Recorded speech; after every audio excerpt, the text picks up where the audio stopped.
Angels. Hello and welcome to Beckon Angels. My name is April Beam. Thank you for joining me today. So happy that you're here. How to hear your angels and guides? Wow, this is a question that I get all the time, and I love to answer it. I love thinking about this and talking about it.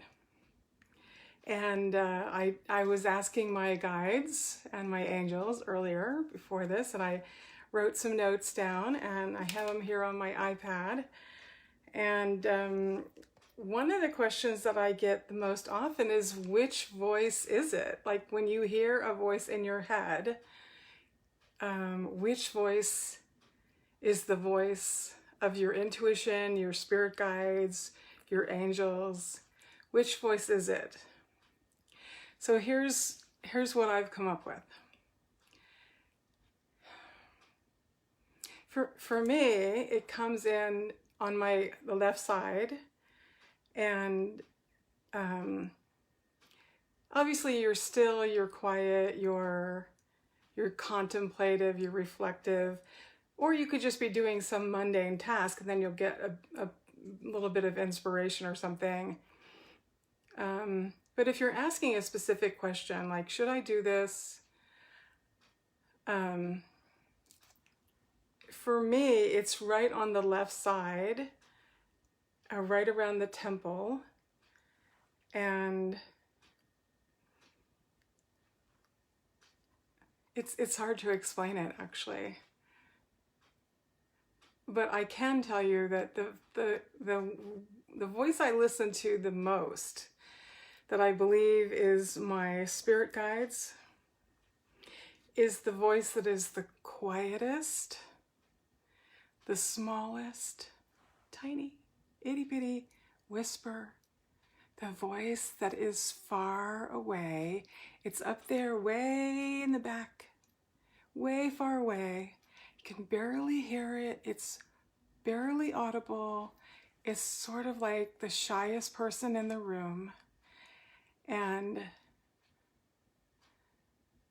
it's like, ask the question,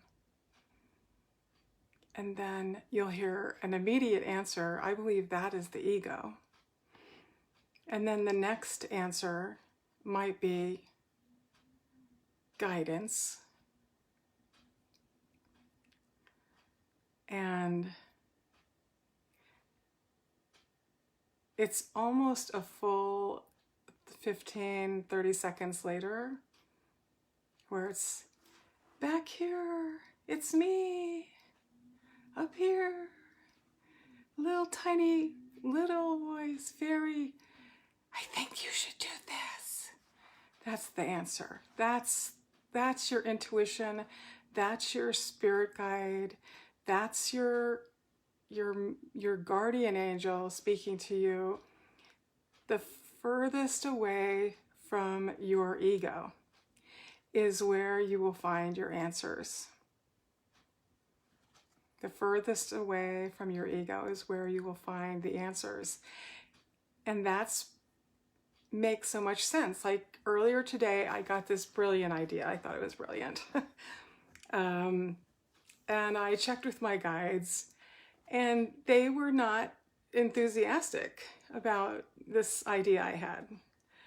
And I thought it was so funny, and how fun would that be? And oh, that video is going to go viral. But this is the other thing. So how do you feel when you ask the question? How do you feel? Honestly. Because I really wanted the answer to be yes, and it wasn't a yes. It wasn't a total no. So I was like, well, I could do it, and I could, but I would have regretted it. So the other thing to do is just sort of sit with the answer that you get way up here, far away. But also notice the feelings that you have. For me, I started feeling like confused, unhappy, uncomfortable, you know, it just didn't feel right. You know, when you're lying to yourself, that feeling, that's the one. When you get that lying to yourself feeling, no, don't do it. It's not worth it. You will regret it if you do it. And that's what your guides and angels are saying to you. When you get this feeling of you're lying to yourself, you know that you shouldn't do that. You know that's not the answer. Just notice how you feel. Listen for that third or fourth or fifth voice way up in the nosebleed section, way high, far away from the ego, has nothing to do with the ego, no attachment to outcome. When you have no attachment to the outcome, your guidance will be spot on. You have to take your ego and your attachments out of the situation. And it's hard to do because sometimes you really want that answer to be yes, but it's a no. And if you go forward, and I've done this myself so many times, and I've ignored my guidance and I've gone forward with it anyway, I always live to regret it. I always do. And I always go, oh, why did I do that? I knew not to do that. So based on feelings and that little tiny small voice in the back, way high, far, far away, that is you'll have to determine which one is your spirit guides and which one are your angels. And you have millions of angels around you, not just one or two or three. You have millions of angels around you, because how you succeed on earth is so important to them. So they want your success. So work with the angels and talk to your guidance, whether that's God or universe or source energy or your intuition, your inner knowing.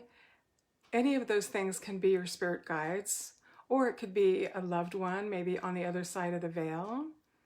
And they are part of your journey.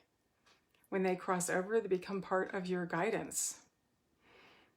And they'll whisper and they'll tell you, don't do that. Or, hey, have you thought about doing this? You know, you might want to think about doing this. That's a good idea. Great idea. Do that. Because they love you and they want you to succeed. That's their purpose. Even if they're done here on earth, they've passed over, their mission isn't over. They still have a mission to fulfill.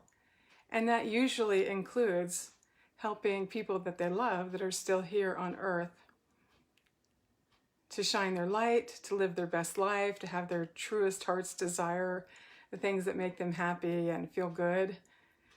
Your spirit guides, your angels, your loved ones, your ancestors, they want your success. They want that. So their mission doesn't end just because their mortal life ends here on earth. It ends when God says that it ends. And it's not over just because we are done with our 3D physical body. I really believe that with all my heart. So I'm going to dive deeper into this on my Patreon. If you'd like to join me, click the link underneath this video, and I'll see you over there. Angel blessings. Bye for now.